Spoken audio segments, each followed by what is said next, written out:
ойымызда сырымыз, бір мектептің ұлы менен қызымыз, бір көздік оқуда еңбекте күліп ойнап бірімізбен біріміз. Мектебің бірді бапкеріз, қарызын саған бәріміз, өзіне деген парызды ақтаймыз қалай әліміз. Өмірдегі жылықты көз дебеніп азғышын, әр шәкірттің баласындай кек көрмейді. Сәндігі дәтеміз осындай. Мықты менің ұстазым, әділдікті көздейді. Қалыс қалсам, қиналсам, бұннан сәтен демейді. Кемшілікті кезінде кесіп айтар өзіне, өнеге мол өзінде, өсиет көп сөзінде. Кәмшат тәте осындай.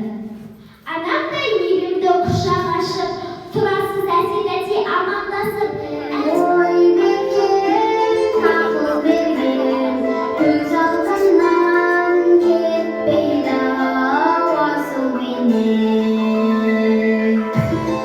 Ұстазым, нағашым, ой арманым, арнатсын саған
Опа!